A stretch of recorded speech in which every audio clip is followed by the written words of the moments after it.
উপনির্বাচনে তৃণমূলের জয় জয়কার ৬টি আসনে। শনিবার পশ্চিমবঙ্গের ৬টি বিধানসভার উপনির্বাচনের ফল প্রকাশ হয়।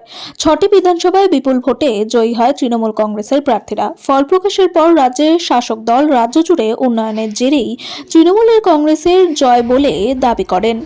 রাজ্যের মানুষ মমতা বন্দ্যোপাধ্যায়ের সাথেই রয়েছেন, এমন দাবি করছেন তারা। অন্যদিকে রাজ্যের বিরোধী দল বিজেপির হারের দায়ে স্বীকারের পরিবর্তে আগামী ২৬-এর বিধানসভা নির্বাচনে বিজেপি রাজ্যে ক্ষমতায় আসবে বলে দাবি করেছেন বিজেপি। এই প্রসঙ্গে তৃণমূলের জয় নিয়ে কটাক্ষ করলেন রানাঘাটের উত্তর পশ্চিমের বিজেপি বিধায়ক পার্থসারথী চট্টোপাধ্যায়।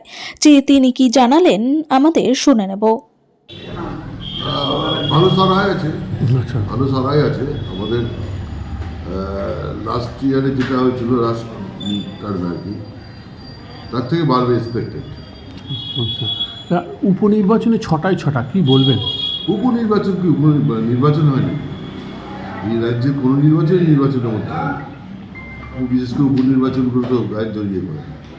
নাহলে একটা বিধানসভাতে ১,৩০,০০০, ১,২৩,০০০ রেকর্ড, পৃথিবীর ইতিহাসে রেকর্ড করছে। এত মানুষ তো সমর্থনে নেই। আগামী বিধানসভা নির্বাচনে কি বুঝছেন? বিধানসভা নির্বাচনে ২০২৬-এ আমাদের এখানে ডবল ইঞ্জিনের সরকার, অর্থাৎ ভারতীয় জনতা পার্টি এই রাজ্যে সরকার গঠন করবে।